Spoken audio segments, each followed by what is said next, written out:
Hello friends, welcome to VMR logics YouTube channel. నేను మీ Rohit Sharma, your faculty for current affairs and editorial vocabulary. So friends, ఇవాల్టి మొట్టమొదటి current affair. కేంద్ర మంత్రి గజేంద్ర సింగ్ షెకావత్ గారు ఒక కొత్త ఎలియన్స్ లేదా కూటమిని ప్రారంభించడం జరిగింది. ఆ కూటమికి సంబంధించినటువంటి ముఖ్యమైన విశేషాలు, ఆ కూటమి నదుల సంరక్షణకి సంబంధించినటువంటిది. River cities alliance for sustainable management of urban rivers అంటే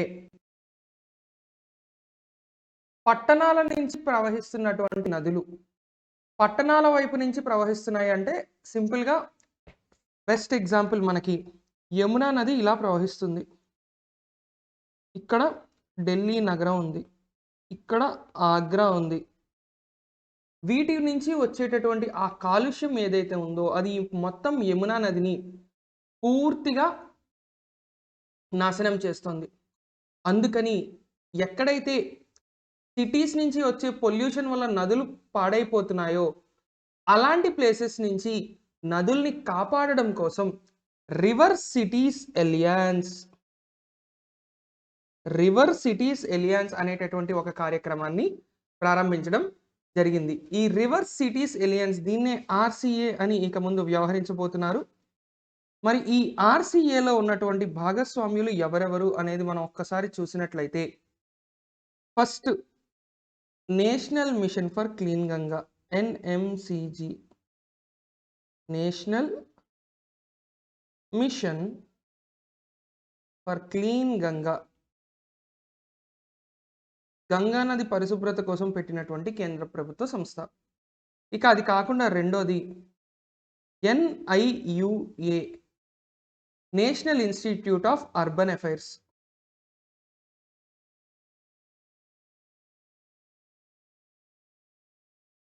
so national institute of urban affairs.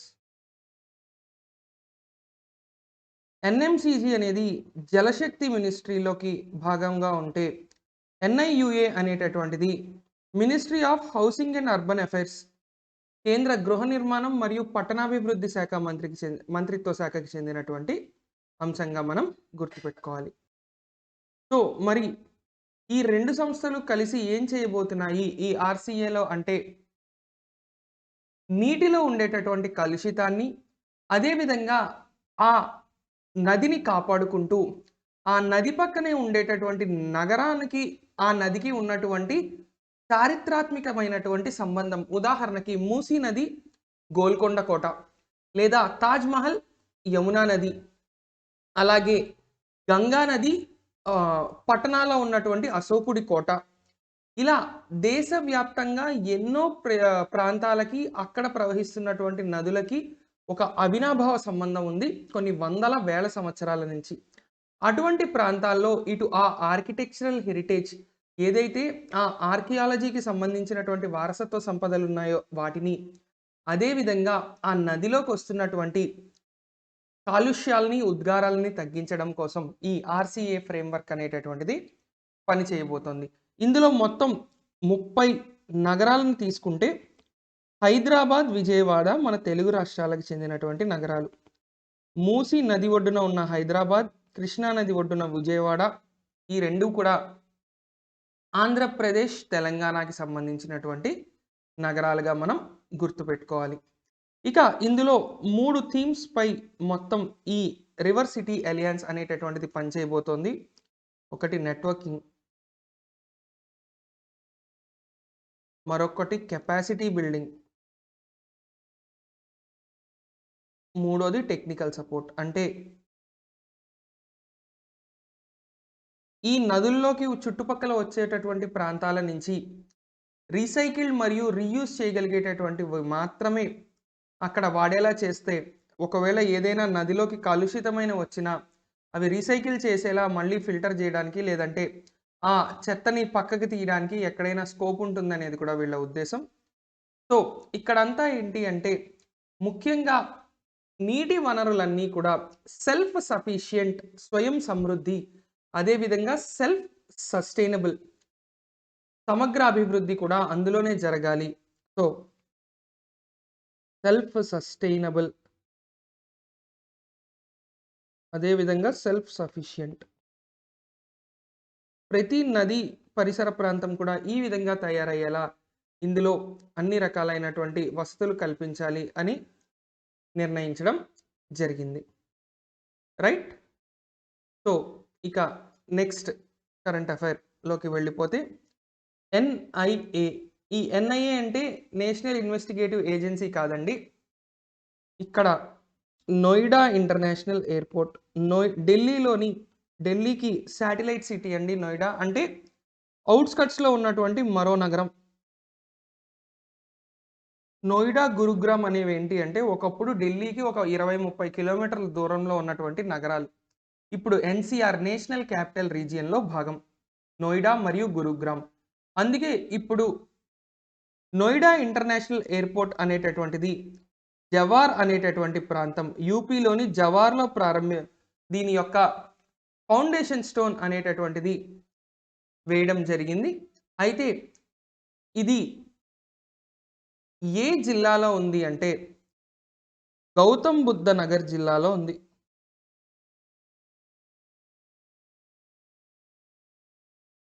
Gautam Buddha Nagar district, యూపీలో గౌతమ్ బుద్ధ నగర్ అనేటటువంటి జిల్లాలో ఈడా అనేటటువంటి ఒక ప్రాంతం ఉంది. ఈడా అంటే ఏంటి అంటే యమునా ఎక్స్ప్రెస్ వే, ఢిల్లీ ఆగ్రా మధ్యలో ఒక హై స్పీడ్ కారిడార్ ఉంది. దాన్నే యమునా ఎక్స్ప్రెస్ వే అంటారు. Yamuna Expressway International development authority. ఈ హైవే ఎంత గొప్పదంటే ఇక్కడ ఫ్లైట్లు కూడా దిగచ్చు ఒక స్ట్రెచ్ ఆఫ్ ల్యాండ్లో.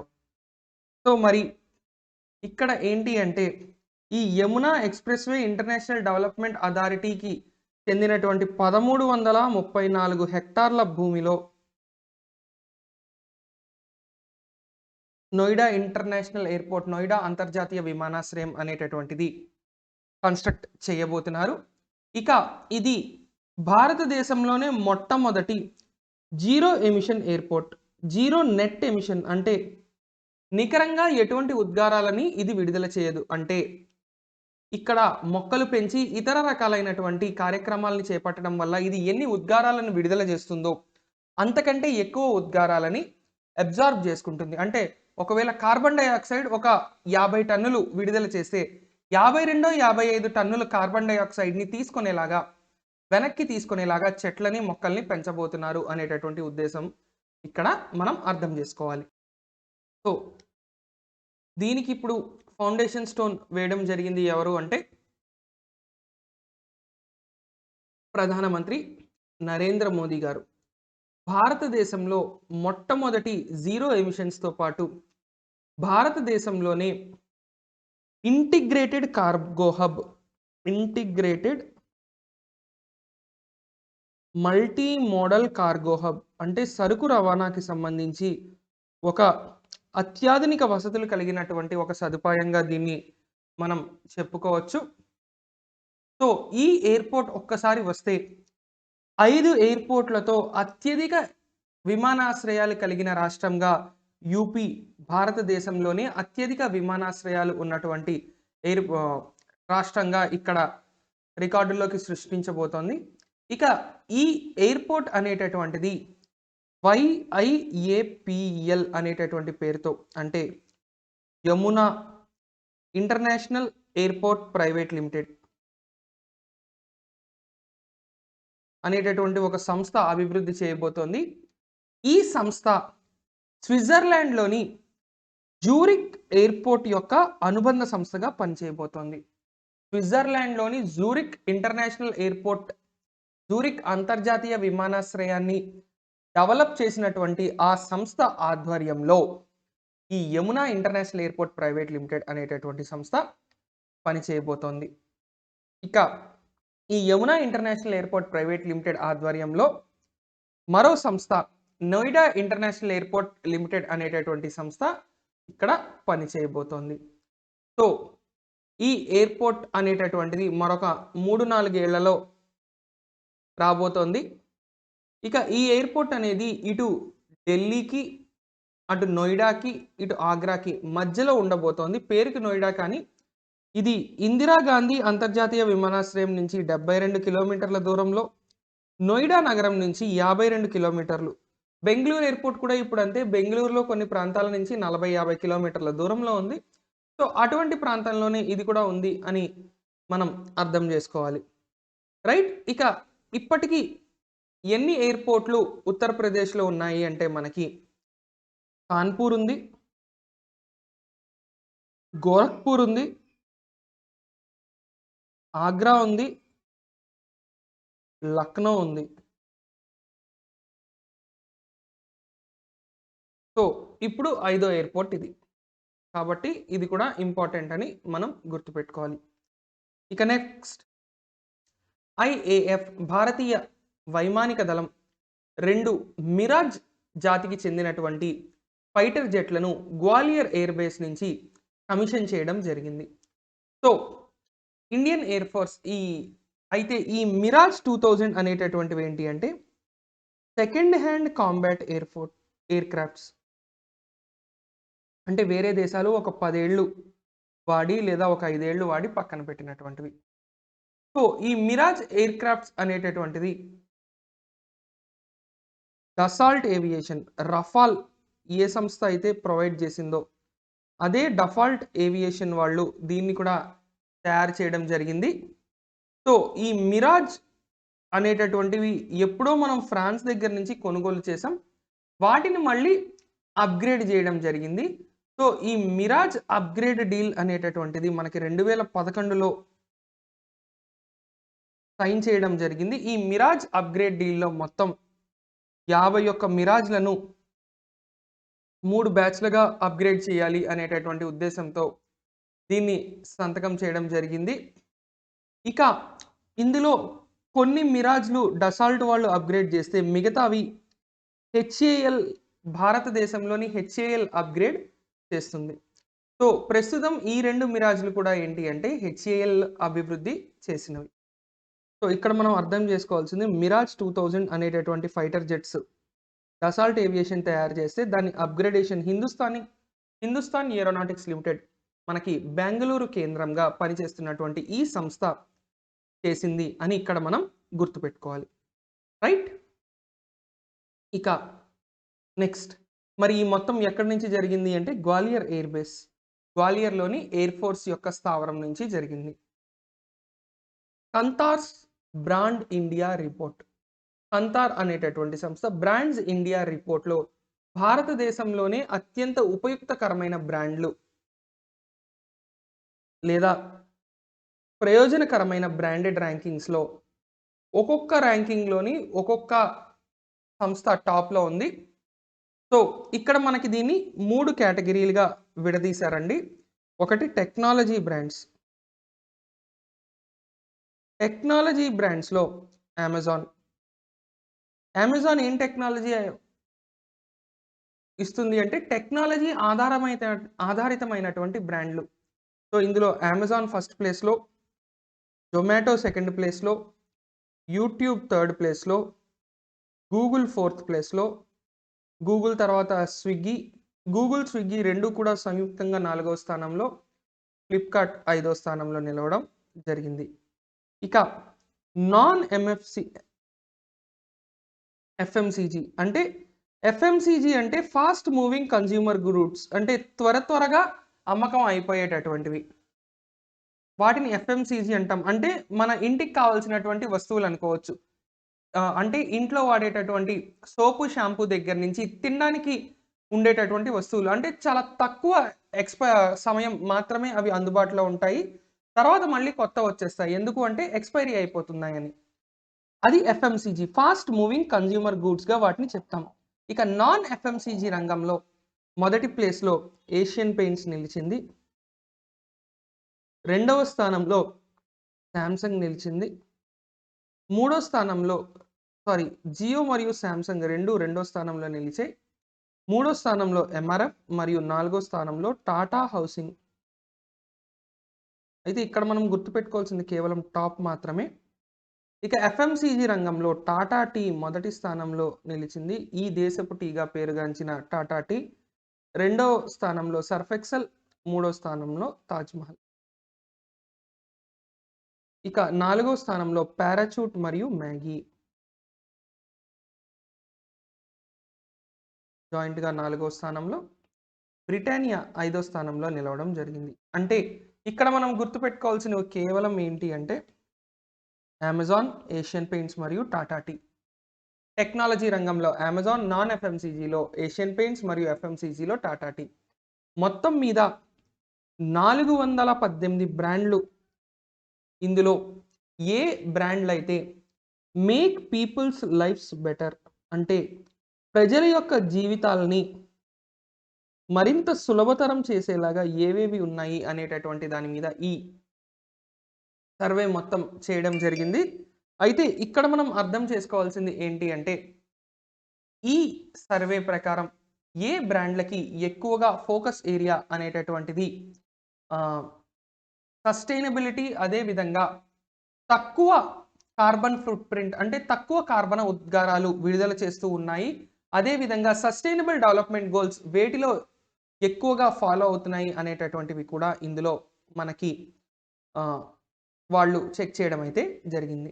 ఇక నెక్స్ట్ మొట్టమొదటి ఆహారబల్ అనేటటువంటి ఫెస్టివల్ని కుల్గ్రామ్ అనేటటువంటి ప్రాంతంలో జమ్మూ కాశ్మీర్ యూనియన్ టెరిటరీ ప్రారంభించడం జరిగింది. ఈ ఫస్ట్ ఎవర్ ఆహార్బల్ ఫెస్టివల్ రాబోయే ఎన్టీపీసీ CBT 2 అదేవిధంగా గ్రూప్ డి ఎగ్జామ్లో గ్యారంటీ క్వశ్చన్గా మీరు రాసుకోవచ్చు. ఎందుకంటే ఆహార్బల్ అనేటటువంటిది ఏంటి అంటే ఒక జలపాతం, వాటర్ ఫాల్. వీటిని నయాగరా ఫాల్స్ ఆఫ్ కాశ్మీర్ అని కూడా పిలుస్తారు. నయాగరా ఫాల్స్ ఆఫ్ కాశ్మీర్గా పిలువబడేటటువంటి ఆహార్బల్ జలపాతం.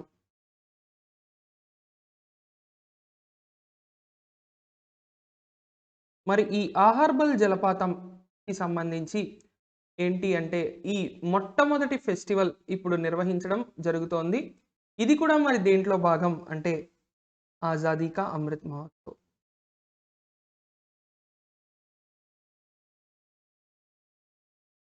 ఆజాదీ కా అమృత్ మహోత్సవ్లో భాగంగా ఈ జమ్మూ కాశ్మీర్లోని కుల్గామ్ ప్రాంతంలో మొట్టమొదటి ఆహార్బల్ ఫెస్టివల్ అనేటటువంటిది ఆర్గనైజ్ చేయడం జరుగుతోంది. ముఖ్యంగా కాశ్మీర్లో టూరిజంని పెంపొందించడం కోసం. సో ఇక్కడ అనేక రకాల ఇండస్ట్రీస్, లోకల్గా ఉండేటటువంటి కాశ్మీర్ ప్రాంతానికి చెందినటువంటి ఇండస్ట్రీస్, స్మాల్ స్కేల్ ఇండస్ట్రీస్ అండి ఇవన్నీ. వ్యవసాయేతర లేదా హార్టికల్చర్, షీప్ అంటే ఉన్ని దుస్తులు తయారు చేయడం, అదేవిధంగా ఖాదీ మరియు విలేజ్ ఇండస్ట్రీస్, ఎపీకల్చర్, ఇటువంటి హ్యాండీక్రాఫ్ట్స్ ఇలాంటివన్నీ కూడా చిన్న చిన్న ఇండస్ట్రీస్ నుంచి స్టాల్స్ పెట్టి కొంత వాళ్ళని ప్రమోట్ చేయడం ముఖ్య ఉద్దేశంగా ఈ ఫెస్టివల్ అయితే నిర్వహించడం జరిగింది. సో ఇదొక ముఖ్యమైన ఫెస్టివల్గా గుర్తుపెట్టుకోండి. ఇక ఇటీవలే మరో 2 ఫెస్టివల్స్ కూడా మనకి జమ్మూ కాశ్మీర్లో జరిగాయి. సో కరెంట్ అఫైర్స్లో భాగంగా మరి ఇతర ఫెస్టివల్స్ ఏంటేంటి అంటే లోలాబ్ ఫెస్టివల్, ఇది కూడా మొదటిసారి జరిగినటువంటి లోలాబ్ ఫెస్టివల్. సో ఈ లోలాబ్ ఫెస్టివల్ అనేటటువంటిది ఎక్కడ జరిగింది అంటే చందీగమ్ లోలాబ్ అనేటటువంటి ప్రాంతంలో, జమ్మూ కాశ్మీర్లోని చందీగమ్ లోలాబ్ అనేటటువంటి ప్రాంతంలో లోలాబ్ ఫెస్టివల్ జరిగింది. సో ఇది కూడా జస్ట్ ఇలా టూరిజం పర్పస్ కోసం సెలబ్రేట్ చేసినటువంటి ఒక ఫెస్టివల్గా గుర్తుపెట్టుకోవాలి. ఇక అదే విధంగా మరో ఫెస్టివల్ దూద్ పత్రి ఫెస్టివల్గా చెప్తాం. ఈ దూద్ పత్రి ఫెస్టివల్ అనేటటువంటిది బుడ్గామ్ అనేటటువంటి ప్రాంతంలో, ఇది కూడా టూరిజంని పెంపొందించడం కోసం నిర్వహించినటువంటి మరో ఫెస్టివల్గా మనం చెప్పుకోవాలి. సో ఇప్పుడు మనం మొత్తం 3 ఫెస్టివల్స్ గురించి మాట్లాడుతున్నాం. మొట్టమొదటిసారి ఆహార్బల్ జలపాతం ప్రాంతంలో ఆహార్బల్ ఫెస్టివల్ జరగబోతోంది. ఇక జమ్మూ కాశ్మీర్లో లోలాబ్ ఫెస్టివల్ అనే మరో ఫెస్టివల్ ఇటీవలే మొట్టమొదటిసారి జరిగింది. అదేవిధంగా బుడ్గామ్ ప్రాంతంలో దూద్ పత్రి అనేటటువంటి ఒక జాతర కూడా జరిగింది. సో దూద్ పత్రి, లోలాబ్ మరియు ఆహార్బల్ అనేటటువంటివి ఈ 3 కూడా ఇటీవల కాలంలో జమ్మూ కాశ్మీర్ కేంద్ర పాలిత ప్రాంతంలో జరిగినటువంటి ఫెస్టివల్స్, రైట్. ఇక భారతదేశంలోనే అత్యంత ముఖ్యమైనటువంటి చెర్రీ బ్లాసమ్ ఫెస్టివల్గా చెప్పుకుంటాం. ఎక్కడ? షిల్లాంగ్లోని చెర్రీ బ్లాసమ్ ఫెస్టివల్. సో ఈ చెర్రీ బ్లాసమ్ ఫెస్టివల్ ప్రతి సంవత్సరం మనకి వింటర్లో స్టార్ట్ చేస్తారు. సో ఇది 2 ప్రాంతాల్లో జరగబోతోంది. ఒకటి వార్డ్స్ లేక్ అంటారు, వార్డ్ సరస్సులో. ఇక రెండోది ఎక్కడ అంటే పోలో గ్రౌండ్స్లో. So Ward's Lake, polo grounds అనే 2 ప్రాంతాల్లో ఈ సంవత్సరం చెర్రీ బ్లాసమ్ ఫెస్టివల్ని సెలబ్రేట్ చేసుకోబోతున్నారు. ఇక ఈ ఫెస్టివల్ ప్రతి సంవత్సరం ఏంటి అంటే చెర్రీ బ్లాసమ్ పువ్వులు విచ్చుకునే సమయానికి సరిగ్గా చెర్రీ బ్లాసమ్ని మనం ప్రూనస్ సెరసాయిడెస్ అనే పేరుతో పిలుస్తాం. ప్రూనస్ సెరసాయిడెస్ అనేటటువంటి పేరుతో పిలిచేటటువంటి ఈ ఫ్లవర్స్ ఎక్కువగా ఖాసీ అనేటటువంటి కొండలు, ఖాసీ పర్వత శ్రేణి చుట్టుపక్కల, తూర్పు ఖాసీ, పశ్చిమ ఖాసీ పర్వత శ్రేణి చుట్టుపక్కల ఎక్కువగా ఉంటాయి. అయితే ఇక్కడ మనం దీన్ని ఎందుకు ఇలా గుర్తుపెట్టుకోవాలి అంటే గారో ఖాసీ జయంతియా, గారో జయంతియా ఖాసీ, ఈ పేరుతో పర్వతాలు, ఈ పేరుతో జిల్లాలు, ఈ పేరుతో వ్యక్తులు, ఈ పేరుతో తెగలు, ఇటువంటివి ఏవి ఉన్నా సరే అవన్నీ కూడా కళ్ళు మూసుకొని మేఘాలయ ఆప్షన్ పెట్టేయడమే. అంటే గారో ఖాసీ జయంతియా అనేటటువంటి పదాలతో ఏది ఉన్నా అవన్నీ కూడా మనకి ఏంటి అంటే కేవలం ఈ షిల్లాంగ్కి చెందినటువంటి దానిగా మనం గుర్తుపెట్టుకోవాలి.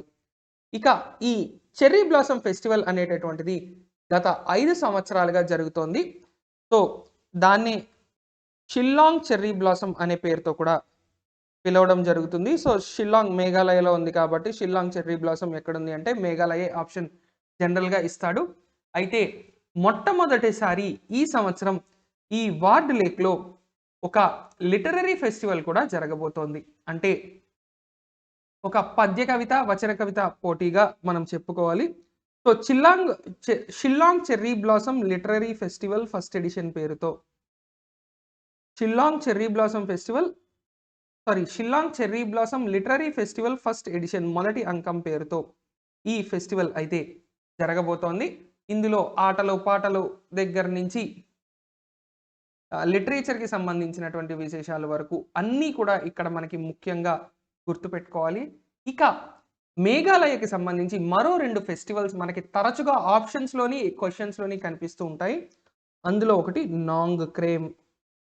నాంగ్ క్రేమ్ పండుగ, మరొకటి బెహదీన్ క్లామ్.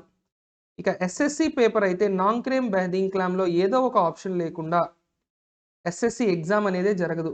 20-30 స్లాట్లలో జరిగే ఎగ్జామ్లో 2-3 సార్లు ఖచ్చితంగా మనకి నాంగ్ క్రేమ్ మరియు బెహదీన్ క్లామ్ అనేటటువంటివి కనిపిస్తాయి, రైట్. ఇక నెక్స్ట్ కేంద్ర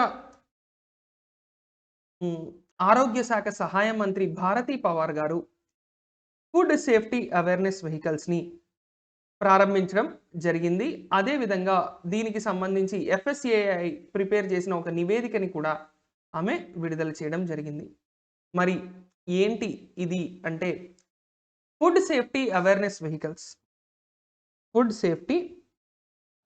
వెహికల్స్ ఆహార భద్రతకి సంబంధించినటువంటి అవగాహన కల్పించడం కోసం మొబైల్ వెహికల్స్ వీళ్ళు రకరకాల ప్రాంతాలకు వెళ్ళి అక్కడ ఆహార భద్రతపై ఉన్నటువంటి అనేక రకాల అనుమానాలను నివృత్తి చేస్తూ, సందేహాలను నివృత్తి చేస్తూ వీళ్ళు ఆహార భద్రతపై అవగాహన అనేటటువంటిది కల్పించడం ప్రధాన లక్ష్యంగా వీళ్ళు ఇందులో పనిచేయబోతున్నారని మనం చెప్పుకోవాలి.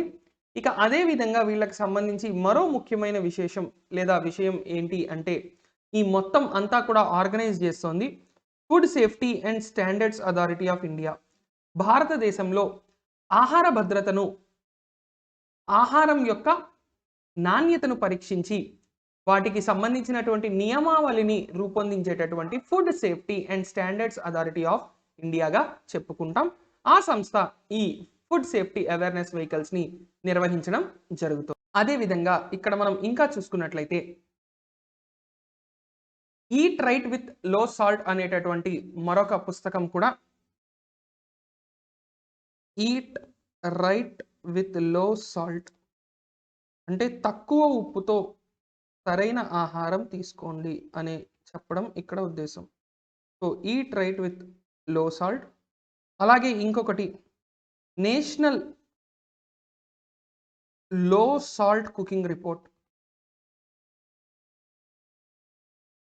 జాతీయ స్థాయిలో తక్కువ ఉప్పు లేదా తక్కువ లవణాలని వాడి ఏ విధంగా వంట చేయాలి, ఎందుకంటే అవసరానికి మించి ఎక్కువగా ఉప్పుని వాడుతున్నారు అనేటటువంటిది అంతర్జాతీయంగా ముఖ్యంగా భారతదేశంలో ఇలా వాడుతున్నారు అని ఒక కంప్లైంట్ కూడా ఉంది అంతర్జాతీయ నిపుణుల వైపు నుంచి.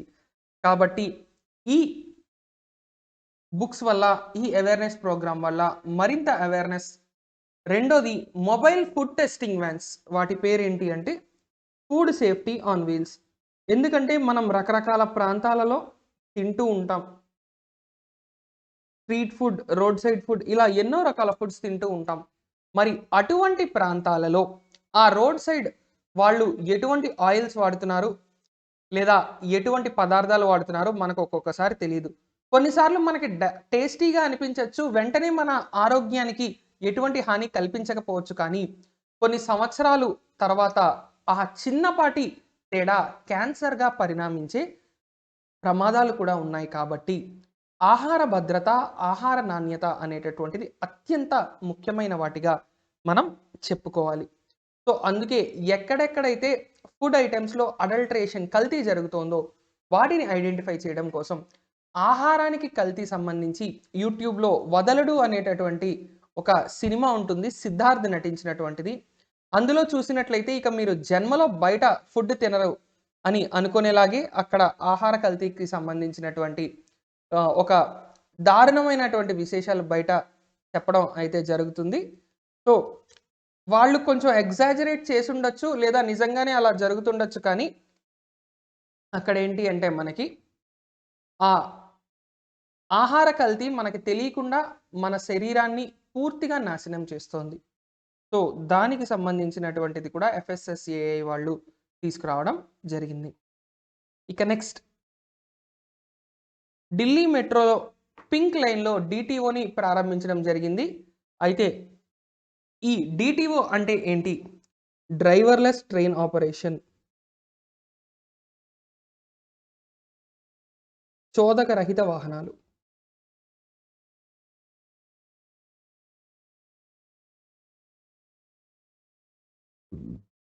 చోదక రహిత వాహనాలుగా చెప్పుకుంటాం లేదా కార్యక్రమాలుగా చెప్పుకుంటాం. సో ప్రస్తుతం ఏంటి అంటే మనకి హర్దీప్ సింగ్ పూరి, కేంద్ర మంత్రి హర్దీప్ సింగ్ పూరి, ఈయన ఏ శాఖకు చెందిన మంత్రి? గృహ నిర్మాణం మరియు పట్టణాభివృద్ధి. గృహ నిర్మాణం, పట్టణాభివృద్ధి శాఖ మంత్రి అయినటువంటి హర్దీప్ సింగ్ పూరి గారు DTO డ్రైవర్లెస్ ట్రైన్ ఆపరేషన్స్ని 59 కిలోమీటర్ల దూరం పాటు ఉన్నటువంటి పింక్ లైన్లో ప్రారంభించడం జరిగింది. ఈ పింక్ లైన్ అనేటటువంటిది మజ్లిస్ పార్క్ అనే ప్రాంతం నుండి శివ విహార్ అనేటటువంటి ప్రాంతం వరకు, ఢిల్లీలోని మజ్లిస్ పార్క్ నుంచి శివ్ విహార్ అనే ప్రాంతాల్ని కనెక్ట్ చేస్తుంది. ఇక ప్రపంచంలోనే 4వ అతిపెద్ద డ్రైవర్లెస్ మెట్రో నెట్వర్క్గా మనకి రికార్డులు స్థాపించింది DMRC, Delhi Metro Rail Corporation. Delhi మెట్రోని నిర్వహించేటటువంటి సంస్థ. మనకి హైదరాబాద్ మెట్రోని HMRL, Hyderabad Metro Rail Limited అనేటటువంటి సంస్థ నిర్వహిస్తుంది. ఢిల్లీ మెట్రోని ఢిల్లీ మెట్రో రైల్ కార్పొరేషన్ అనేటటువంటి సంస్థ నిర్వహిస్తుంది. సో ఈ 59 కిలోమీటర్ల స్ట్రెచ్ని ప్రారంభించిన తర్వాత ఢిల్లీలో ఇది 2వ కారిడార్ అండి. గతంలో 2020 డిసెంబర్లో ప్రధానమంత్రి నరేంద్ర మోదీ గారు మెజెంటా లైన్, ఢిల్లీ మెట్రోలో అనేక రంగుల లైన్లు ఉన్నాయి, అందులో మెజెంటా లైన్ని ఆయన ప్రారంభించడం జరిగింది. ఇప్పుడు పింక్ లైన్ని హర్దీప్ సింగ్ పూరి గారు ప్రారంభించడం జరిగింది. సో ప్రపంచవ్యాప్తంగా అతి తక్కువ మెట్రో రైళ్లలో మాత్రమే ఈ ఫుల్లీ ఆటోమేటెడ్ మెట్రో నెట్వర్క్లుగా ఉన్నాయి. అందులో డ్రైవర్లెస్ ట్రైన్ ఆపరేషన్ ప్రస్తుతం మనకి ప్రపంచంలో 4వ అతిపెద్ద రైల్వే నెట్వర్క్ ఏది అంటే డ్రైవర్లెస్ ట్రైన్ ఆపరేషన్స్ చేస్తున్నటువంటి 4వ అతిపెద్ద రైల్వే నెట్వర్క్ మనకి ఢిల్లీ మెట్రో రైల్. ఇక మిగతా కారిడార్లలో కూడా ఢిల్లీ మెట్రో మనకి దాదాపు 125 నుంచి 130 కిలోమీటర్లు ప్రస్తుతం ఆపరేషన్లో ఉంది. అయితే మొత్తం కంప్లీట్ అయితే ఢిల్లీలో 160 కిలోమీటర్లు డిటిఓ అనేటటువంటిది రాబోతోంది. 160 కిలోమీటర్ల పాటు పూర్తిగా ప్రపంచంలోనే రెండో అతిపెద్ద మెట్రో రైల్గా అప్పుడు డ్రైవర్లెస్ మెట్రో రైల్గా రికార్డులు సృష్టిస్తుంది. సో ఇదొక ముఖ్యమైన విషయంగా మళ్ళీ మనం గుర్తుపెట్టుకోవాలి, రైట్. ఇక నెక్స్ట్, భారతదేశం యునెస్కో ఒక ప్రపంచ వారసత్వ కమిటీ, వరల్డ్ హెరిటేజ్ కమిటీ లేదా ప్రపంచ వారసత్వ కమిటీకి ఎన్నికైంది. ఆల్రెడీ ఎన్నిక ఖచ్చితంగా అవుతుంది అని గతంలో కూడా మనం చెప్పుకోవడం జరిగింది. సో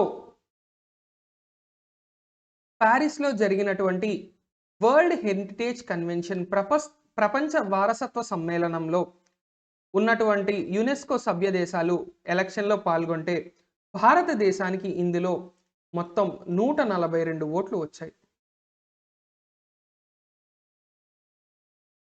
సో 142 ఓట్లు అంటే తక్కువ సంఖ్య కాదు, ఇది చాలా పెద్ద సంఖ్యగా మనం అర్థం చేసుకోవాలి. సో 2021 నుంచి 25 కాలానికి గాను 2021 నుంచి 25 కాలానికి గాను యునెస్కో యొక్క ప్రపంచ వారసత్వ కమిటీకి భారత్ కూడా సభ్య దేశంగా ఎన్నికవడం జరిగింది. ఇందులో మొత్తం 12 దేశాలు సభ్య దేశాలుగా ఉంటాయి. సో వాటిలో భారత్ కూడా ఒకటి.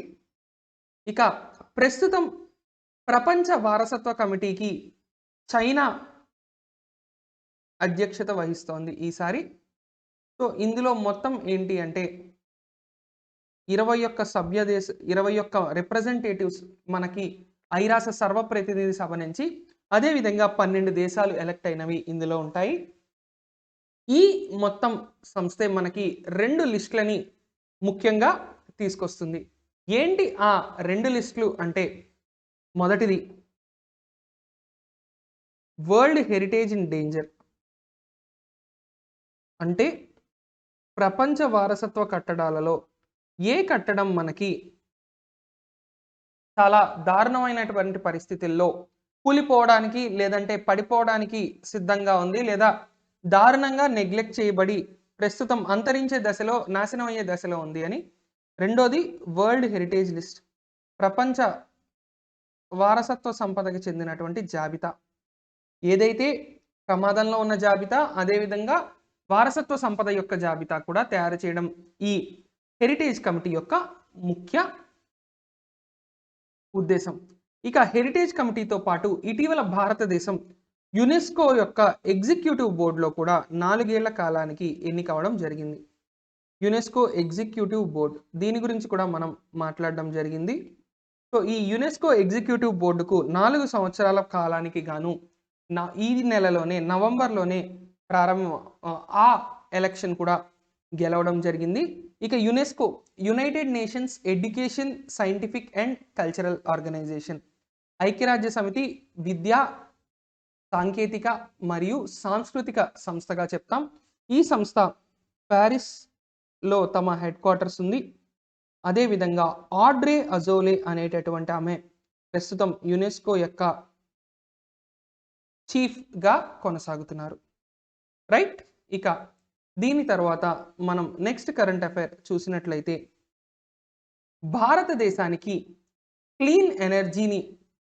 భారతదేశం క్లీన్ ఎనర్జీ కోసం చేస్తున్నటువంటి కృషికి గాను 1.2 బిలియన్ యూరోలను ప్రకటించింది జర్మనీ.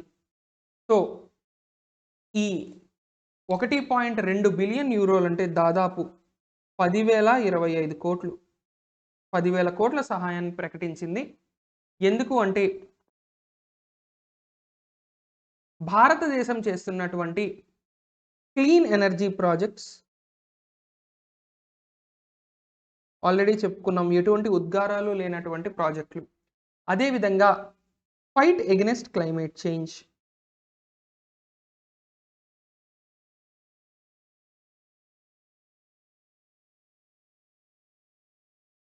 వాతావరణ మార్పులు ఎదుర్కోవడం కోసం చేస్తున్నటువంటి పోరాటంగా దాన్ని మనం చెప్పుకోవాలి. సో భారత్ మరియు జర్మనీ ప్రపంచంలో 9% గ్రీన్ హౌస్ వాయువులని ప్రపంచవ్యాప్తంగా విడుదలవుతున్నటువంటి గ్రీన్ హౌస్ వాయువులలో 9% భారతదేశం మరియు జర్మనీ కలిసి ప్రొడ్యూస్ చేస్తున్నాయి. అంటే ఆ రేంజ్లో భారత్ మరియు జర్మనీ 2 దేశాలు కూడా ఇందులో చాలా 10% వరకు కమిట్మెంట్ ఉంది అంటే కంట్రిబ్యూషన్ ఉంది అంటే ఎంత ఎక్కువ పొల్యూషన్ చేస్తున్నాయో అర్థం చేసుకోవాలి. ఇక 2045 నాటికి 77% ఉద్గారాలను తగ్గించాలి. ఎందులో? ఎనర్జీ సెక్టార్లో. అంటే ఇప్పుడు మనకి ఏదైతే విద్యుత్ ఉత్పత్తి మరియు ఇటువంటి అనుబంధ రంగాలు ఉన్నాయో అందులో 77%, పారిశ్రామిక రంగంలో 58% తగ్గించాలి అని జర్మనీ టార్గెట్ విధించుకుంది. ఇక భారతదేశం 2070 నాటికి నెట్ జీరో ఎమిషన్ అంటే పూర్తిగా 0 ఉద్గారాలు నెట్గా బయటకు వస్తాయి అనేటటువంటిది కూడా ఇక్కడ తీసుకురావడం జరిగింది. అదేవిధంగా COP26 ఇటీవల జరిగినటువంటి అంతర్జాతీయ స్టాక్హోమ్లో జరిగినటువంటి గ్లాస్గోలో జరిగినటువంటి COP26లో 2027 నాటికి 50 గిగావాట్ల సామర్థ్యం కలిగినటువంటి అనేక పవర్ ప్లాంట్లు, అంటే ఈ పవర్ ప్లాంట్లు అన్నీ కలిపితే 50 గిగావాట్ల సామర్థ్యం ఉన్నటువంటి థర్మల్ పవర్ ప్లాంట్లను మూసేయాలి అని భారతదేశం కూడా ఆల్రెడీ కమిట్మెంట్ అయితే ఇచ్చింది. ఏవైతే పాతకాలం లేదా భయంకరమైనటువంటి ఉద్గారాలను విడుదల చేసే పవర్ ప్లాంట్లు ఉన్నాయో, బొగ్గు ఆధారితమైనటువంటి థర్మల్ పవర్ ప్లాంట్లు, వాటికి రిటైర్మెంట్ ప్రకటించాలి అని కూడా భారతదేశం గతంలోనే ప్రకటించడం జరిగింది. 2027 నాటికి 50 గిగావాట్లు అయితే మరి ఆ లాస్ని ఎలా పూడుస్తారు సార్ అనేటువంటి ఒకసారి మనం చూసినట్లయితే ఆ లాస్ అనేటటువంటిది మనకి దేని ద్వారా పూడుస్తారు? సోలార్ ఎనర్జీ ద్వారా పూడ్చడం జరుగుతుంది. ఓకేనా అండి? ఇక next Yes Bank partnered with Amazon Pay AWS to offer UPI services అంటున్నారు. సో ఎస్ బ్యాంక్ బేస్లోనే మనకి ఫోన్పే UPI అనేది జరుగుతుంది. ఫోన్పే ఎక్కువగా కూడా మీకు, అందుకే ఫోన్పేలో UPI ID చూస్తే @YBL అని ఉంటుంది, అంటే @Yes Bank Limited అనేటటువంటి అర్థం. So already PhonePe YBL Yes Bank లిమిటెడ్తో టైఅప్ ఉంది. అయితే ఎస్ బ్యాంక్తో కాకుండా HDFC, ICICI వంటి ఇతర సంస్థలతో కూడా ఫోన్పేకి పార్ట్నర్షిప్ అయితే ఉంది. కానీ మొదట్లో మొత్తం అంతా ఫోన్పే ఎస్ బ్యాంక్ వాళ్ళ టెక్నాలజీనే వాడడం జరిగేది. సో ప్రెజెంట్ ఎస్ బ్యాంక్ అనేది అమెజాన్ పే మరియు అమెజాన్ వెబ్ సర్వీసెస్ ద్వారా UPI సేవలను అందించడం కోసం ఒక ఒప్పందాన్ని అయితే చేసుకోవడం జరిగింది. సో మనకి ఖచ్చితంగా ఇది ఒక ఇంపార్టెంట్ క్వశ్చన్, ఎందుకంటే ఆల్రెడీ ఫోన్పే ప్రస్తుతం మనకి UPI మార్కెట్లో అతిపెద్ద సంస్థ ఏదైనా ఉంది అంటే అది ఫోన్పే. మరి ఆ ఫోన్పేకి టెక్నాలజీ అందిస్తున్నటువంటి ఎస్ బ్యాంక్ లిమిటెడ్ వాళ్ళతో కాకుండా వేరే వాళ్ళతో ఇప్పుడు టైఅప్ అవడం కూడా ఇక్కడ మనకి ఒక ఇంపార్టెంట్ పాయింట్గా చెప్పుకోవచ్చు. ఆల్రెడీ అమెజాన్ పే కూడా వాళ్ళకి సొంతంగా ఉన్నాయి UPI సర్వీసెస్, కానీ మళ్ళీ ఎస్ బ్యాంక్తో పార్ట్నర్షిప్ అనేది ఇక్కడ మనం గమనించాల్సినటువంటి ఒక ముఖ్యమైన విషయంగా చెప్పుకోవాలి. ఇక స్టాటిస్టిక్స్ పరంగా మనం చూసినట్లయితే 2021 ఫైనాన్షియల్ ఇయర్, ఈ ప్రెజెంట్ ఫైనాన్షియల్ ఇయర్లో లాస్ట్ ఫైనాన్షియల్ ఇయర్లో 40% ఆఫ్ UPI సెక్టార్ మొత్తం ఎస్ బ్యాంక్ చేతుల్లోనే ఉంది. అలాగే 30% of UPI merchant acquiring business, అంటే ఎవరైతే మర్చెంట్స్ ఉంటారో వాళ్ళలో 30% మంది కూడా ఫోన్పేనే ఎస్ బ్యాంక్ లిమిటెడ్ టైఅప్ ఉన్నటువంటి UPI సంస్థలనే వాడడం జరుగుతుంది. సో ఇక్కడ మనం అందుకే ఎస్ బ్యాంక్ ఒక అత్యంత ముఖ్యమైనటువంటి అంశంగా గుర్తుపెట్టుకోవాల్సిన అవసరం ఎంతైనా ఉంది. ఇక next HSBC India recycled PVC plastic. ఇక్కడ PVC అంటే ఏంటండి? చాలా స్టాండర్డ్ క్వశ్చన్, ఒకప్పుడు గ్రూప్ 1 స్థాయిలో వచ్చినటువంటి క్వశ్చన్. పాలీవినైల్ క్లోరైడ్, దీన్ని ఒక పాలిమర్గా మనం చెప్తాం. పాలీవినైల్ క్లోరైడ్ అనేటటువంటిది ఒక పాలిమర్. మరి ఈ పాలీవినైల్ క్లోరైడ్ అనేటటువంటిది దీన్ని రీసైకిల్ చేసి ప్లాస్టిక్ని తయారు చేయడం జరిగింది. ఈ పాలీవినైల్ క్లోరైడ్ ప్లాస్టిక్ ద్వారా తయారు చేసినటువంటి మొట్టమొదటి క్రెడిట్ కార్డ్ ఏదైతే ఉందో అది ఈ రకమైన ప్లాస్టిక్తో తయారు చేసిన credit card HSBC India launch చేయడం జరిగింది. ఎందుకంటే మనకి రీసైకిల్డ్ ప్లాస్టిక్ ఎక్కడున్నా సరే ఖచ్చితంగా అది మనకి ఇంపార్టెంట్ క్వశ్చన్గా మనం చెప్పుకోవచ్చు.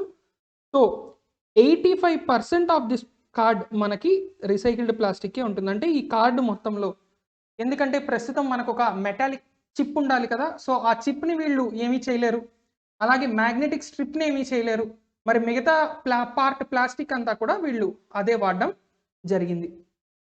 సో ఇలా సింగిల్ యూజ్ పీవీసీ ప్లాస్టిక్స్ని రీసైకిల్ చేసి మళ్ళీ వాడడం ద్వారా గ్లోబల్గా ఏంటి అంటే హెచ్ఎస్బిసి గ్రూప్ 2030 నాటికి నెట్ జీరో ఎమిషన్స్, అంటే వీళ్ళు కూడా 0 ఉద్గారాల లక్ష్యాన్ని ఏ సంవత్సరానికి పెట్టుకున్నారు? 2030 నాటికే పెట్టుకున్నారు. ప్రైవేట్ కంపెనీ కదా, కాబట్టి లక్ష్యాలు కాస్త పెద్దగానే ఉంటాయి.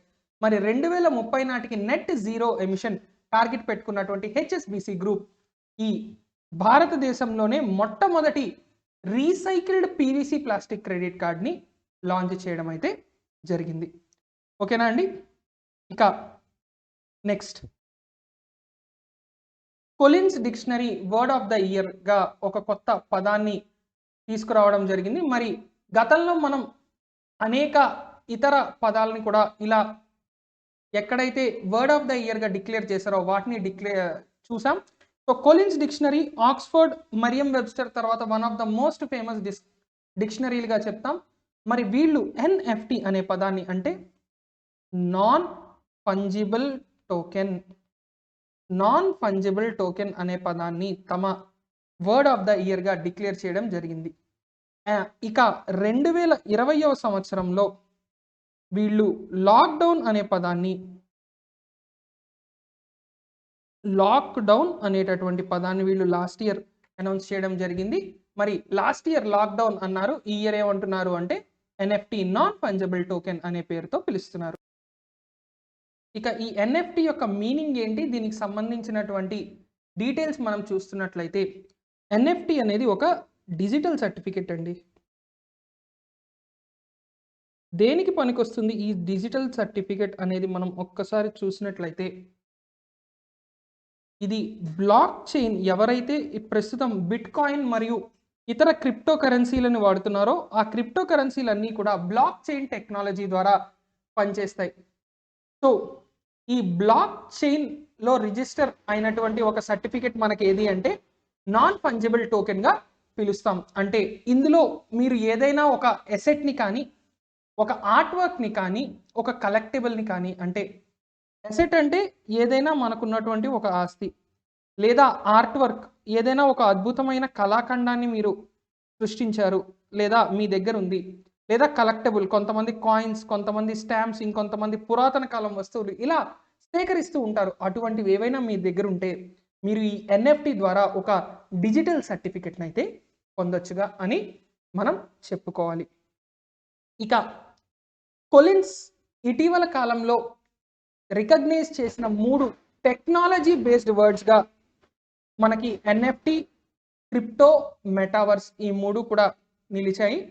సో ఒకటి ఎన్ఎఫ్టి, ఇంకొకటి క్రిప్టో, ఇంకొకటి మెటావర్స్. ఈ 3 కూడా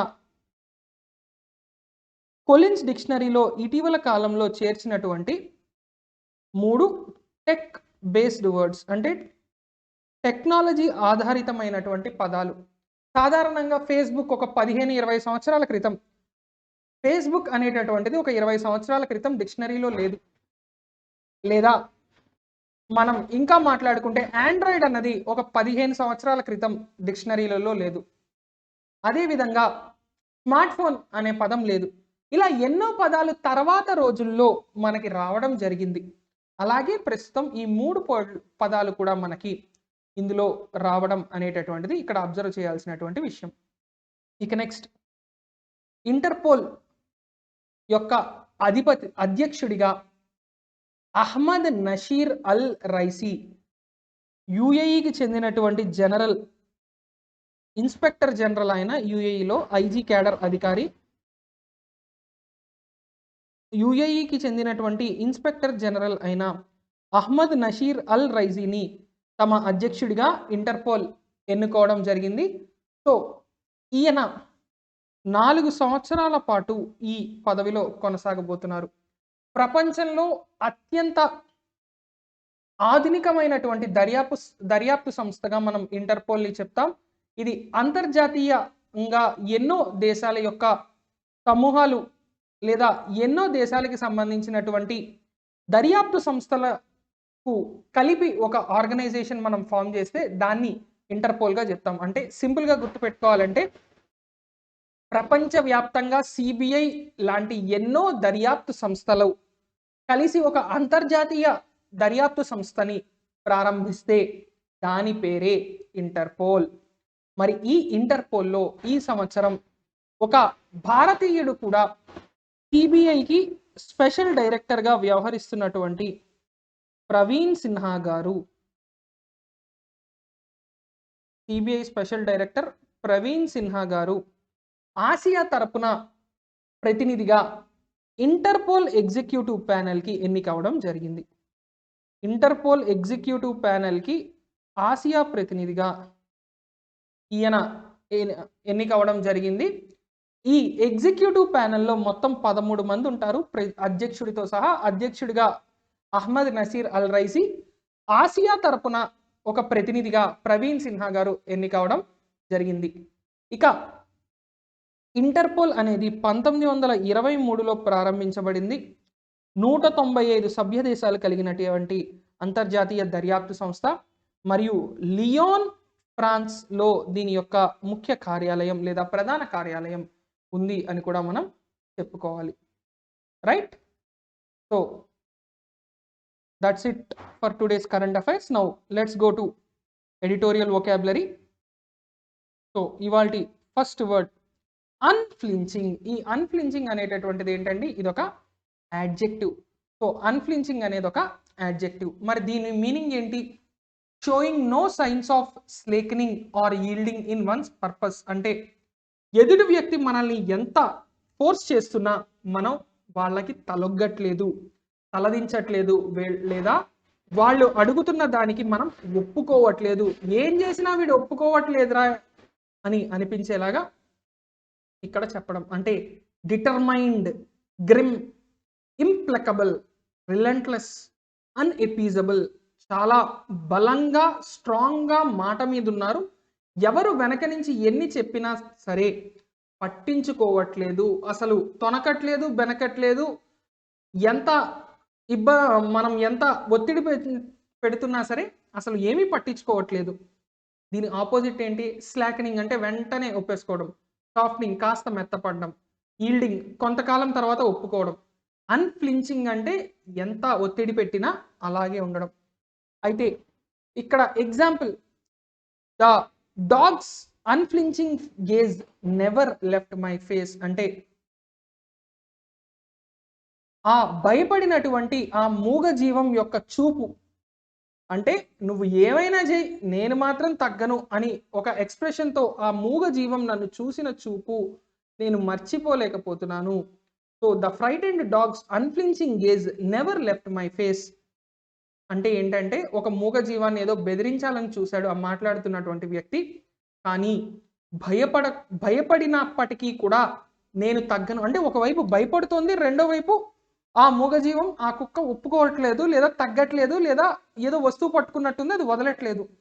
ఆ భయపడినా కూడా పట్టు వదలనటువంటి ఆ జంతువు యొక్క మొహం నాకు ఇంకా అలాగే గుర్తుంది అని చెప్పడం ఇక్కడ ఉద్దేశం. రైట్? ఇక నెక్స్ట్ రెండోది హార్క్. హార్క్ అనేటటువంటిది ఏంటి అంటే వర్బ్. మరి దీని మీనింగ్ ఏంటి అంటే pay attention, specially to the act of hearing. అంటే మనం ఎవరైనా చెప్పేది వినడం, వాళ్ళు చెప్పేది అర్థం చేసుకోవడం, లేదా వాళ్ళకి కాస్త సమయం ఇచ్చి దానిలో ఉన్నటువంటి సారాంశాన్ని మనం సంగ్రహించడం, దాన్ని మనం ఏమంటాము అంటే హార్క్ అంటాం. సో అటెండ్ అంటే pay attention to, hearken, hear, hearken, heed, listen, mind ఇవన్నీ కూడా ఏంటి అంటే మనకి పర్యాయ పదాలు, సినోనిమ్స్. ఫర్ హార్క్ అంటే వినడం, అటువైపు ధ్యాస పెట్టడం, అర్థం చేసుకోవడం, బుర్రకెక్కించుకోవడం ఇటువంటివి. ఇక దీని యాంటనిమ్ ఇగ్నోర్, పట్టించుకోకు. ట్యూన్ అవుట్ అంటే పూర్తిగా అసలు వదిలేసాయి. Their failure to hark the psychic's cautioning led to a dramatic outcome. ఆ సైకిక్ అంటే ఒక సైకియాట్రిస్ట్, మానసిక వైద్యుడు, మానసిక వైద్య నిపుడు. ఆ సైకియాట్రిస్ట్ యొక్క మాట ఏదైతే ఉందో దాన్ని వీళ్ళు పట్టించుకోకపోవడం అనేటటువంటి ఆ ప్రాబ్లం వల్ల ఏమైంది అంటే ఒక డ్రమాటిక్ అవుట్కమ్ అనేటటువంటిది రావడం జరిగింది. అంటే సైకాలజిస్ట్ చెప్తూనే ఉన్నాడు, ఆ సైకియాట్రిస్ట్ చెప్తూనే ఉన్నాడు, కానీ ఆ మాట వినకపోవడం వల్ల చాలా నాటకీయమైనటువంటి పరిణామాలు సంభవించాయి అని చెప్పడం ఇక్కడ ఉద్దేశం. ఇక నెక్స్ట్ నింబ్లీ అంటే having or showing quickness of mind అంటే చాలా వెంటనే తెలివిగా ఆలోచించి ఏదో ఒక పని చేస్తున్నాడు. అక్కడ మనం ఈ ఉద్దేశాన్ని వాడతాం. అంటే ఏదో చాలా క్విక్గా ప్రెజెన్స్ ఆఫ్ మైండ్ని ఉపయోగించి, అంటే ఒక పరిస్థితిలో స్థిత ప్రజ్ఞత అంటాం.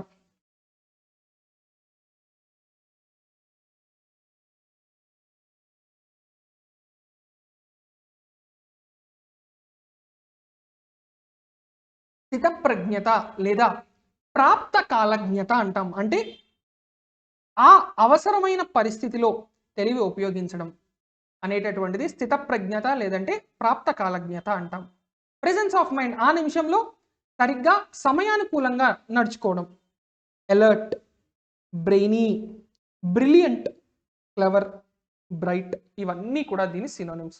ఇక మరి దీని ఆపోజిట్స్ ఏమవుతాయి? డిమ్ విటెడ్, డాల్టిష్, డోపీ, డల్ ఇవన్నీ కూడా దీని opposites. She hopped nimbly over the fence అంటే ఆమె చాలా తెలివిగా అక్కడ ఉన్నటువంటి అతడు సినిమాలో ఫెన్సింగ్ సీన్ ఉంటుందిగా, అలాంటి చోట పూరి ఆ ఫెన్సింగ్ దాటేసింది అనుకుందాం. అంటే ఆమె చాలా తెలివిగా ఫెన్సింగ్ పైనుంచి వచ్చేసింది, గెంతేసింది. హాప్డ్ అంటే గెంతేసింది, అంటే చాలా తెలివిగా ముందు జాగ్రత్తగా అక్కడి నుంచి గెంతేసింది అని చెప్పడం అక్కడ ఉద్దేశం. ఇక next enfeeblement, a gradual sinking or wasting away of mind or body అంటే అలా మెల్లిగా శరీరంలోని ఒక భాగం లేదంటే మన మెదడు మెల్లిగా పనిచేయకుండా పోవడం లేదా పాడైపోవడం లేదా జబ్బు పట్టడం, ఇలా ఏ మీనింగ్లో అయినా తీసుకోవచ్చు.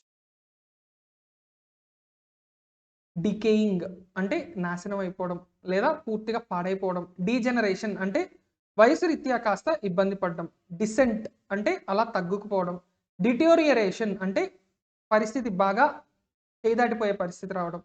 డిక్లైన్ అంటే తగ్గిపోవడం. అన్నీ కూడా ఒకటేనండి. బేసిక్గా ఇవన్నీ ఎక్కడ వాడతామంటే ఒక్కొక్క కంటెక్స్ట్లో ఏదైనా ఆరోగ్య పరిస్థితి కావచ్చు, శరీరంలో ఒక అవయవం కావచ్చు, ఏదైనా ఒకప్పుడు పని చేసినట్టు లేదు, చాలా ఇబ్బందికరమైన పరిస్థితిలో ఉంది అంటే ఎన్ఫీబుల్మెంట్ అనేటటువంటి పదాన్ని మనం వాడతాం.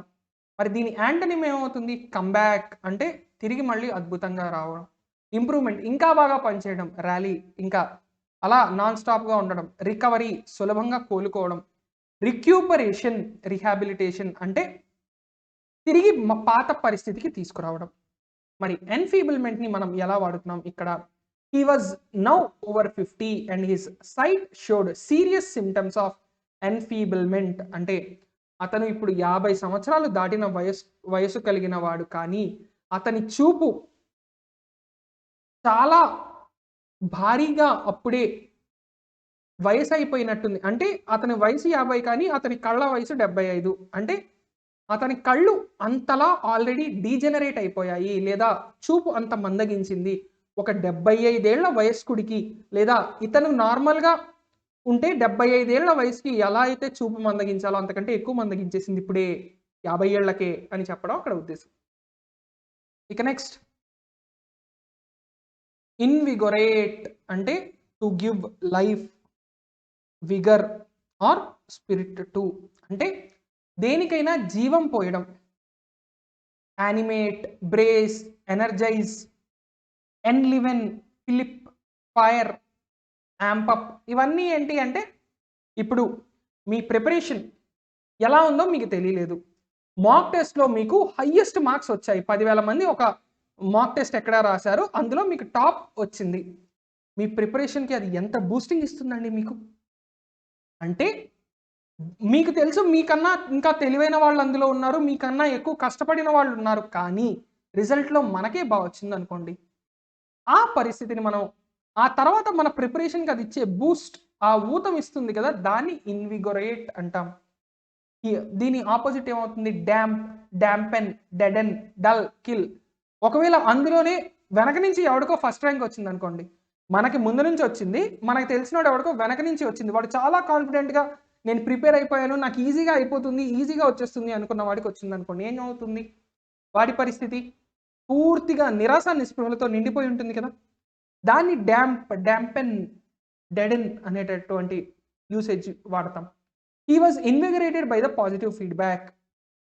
అంటే అతను ఏదో చాలా కష్టపడి ఏదో రాశాడు లేదా ఇంకేదో పని చేశాడు, దానికి వచ్చినటువంటి ఆ పాజిటివ్ రెస్పాన్స్ ఏదైతే ఉందో అది అతనికి భయంకరమైన బూస్టప్ ఇచ్చింది అని చెప్పుకోవచ్చు. రైట్? ఉదాహరణకి ఫ్లాప్ అయిపోతుంది అని డిస్ట్రిబ్యూటర్లు అదేవిధంగా సినిమా ప్రముఖులు తేల్చేసిన ఒక సినిమా థియేటర్లో రిలీజ్ అయిన తర్వాత బ్లాక్ బస్టర్ అయిందనుకోండి, అప్పుడు ఆ రైటర్కి డైరెక్టర్కి ఒక ధైర్యం ఏదైతే వస్తుందో అది కూడా invigorate. Right? Next, dynamism. The fact of 2 or more events or circumstances happening or existing at the same time, దాన్ని డైనమిజం అంటాం. అంటే 2 లేదా అంతకంటే ఎక్కువ పరిస్థితులు ఒకేసారి వచ్చినా ఒకేసారి జరిగిన దాన్ని మనం ఏమంటాము అంటే డైనమిజం అంటాం. సో బౌన్స్, బ్రయో, డ్రైవ్, ఎస్పిరిట్, బీన్స్ ఇటువంటివన్నీ కూడా దీనికి సినానిమ్స్. అలా కాకుండా లెథార్జీ, బద్ధకం, లిస్ట్లెస్నెస్, ఇవి ఆల్రెడీ లెథార్జీ, లిస్ట్లెస్నెస్ మనం వేరే చోట కూడా మాట్లాడుకున్నాం. టార్పిడిటీ, స్లగిష్నెస్ అంటే ఎందుకు పనికి రాకుండా బేవర్స్గా తిరగడం. టిపికల్ తెలుగు సినిమా హీరోలు ఏ విధంగా అయితే మనకి సినిమా స్టార్టింగ్లో మధ్యలో బిహేవ్ చేస్తారో దాన్ని మనం ఈ విధంగా పిలవడం అయితే జరుగుతుంది. The energy and dynamism were unbelievable. Best example Vijay Deverakonda in Arjun Reddy, లేదా అలాంటి ఇంకేదైనా ఎగ్జాంపుల్ తీసుకోవచ్చు. అంటే ఆ ఎనర్జీ, ఆ డైనమిజం అనేవి నమ్మశక్యంగా లేవు, అంటే అంత గొప్పగా ఉన్నాయి. ఉదాహరణకి ఆచార్యలో టీజర్ కావచ్చు, లేదంటే బాలయ్య బాబు అఖండ కావచ్చు, వాళ్ళు ఇద్దరు 60+, కానీ ఈ రోజు కూడా ఆ గ్రేస్, ఆ ఎనర్జీ, ఆ డైనమిజం అనేది మీరు చూసినట్లయితే దట్ ఈజ్ అన్బిలీవబుల్ అనేటటువంటిది ఇక్కడ మనం అర్థం చేసుకోవాలి. ఇక నెక్స్ట్, ప్లూరలిజం అంటే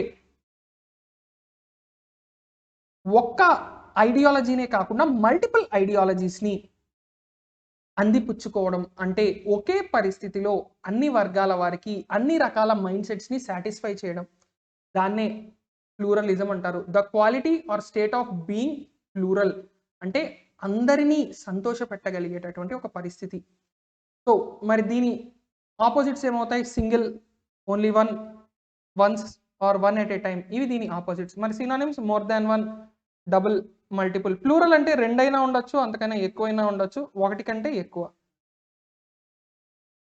ఇక next, international agreements will fail to deliver unless they embrace pluralism. అంటే అన్ని దేశాలకి వర్తించేలా అందులో గనక మనం పొందుపరచకపోతే ముఖ్యమైన అంశాలని, అంతర్జాతీయ అగ్రిమెంట్లు, ఒప్పందాలు ఏవైతే ఉన్నాయో అవి ఖచ్చితంగా ఫెయిల్ అయిపోతాయి. అంతర్జాతీయ ఒప్పందాలు ఏవైతే ఉన్నాయో మనం గనక ఈ బహుళవాదాన్ని, ప్లూరలిజంని మనం తీసుకోకపోతే అవన్నీ ఖచ్చితంగా ఫెయిల్ అయిపోతాయని చెప్తున్నారు.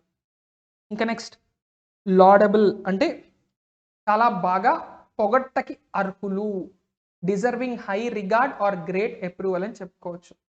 మరి దీని synonyms admirable, applaudable, commendable, credible, ఎస్టిమబుల్.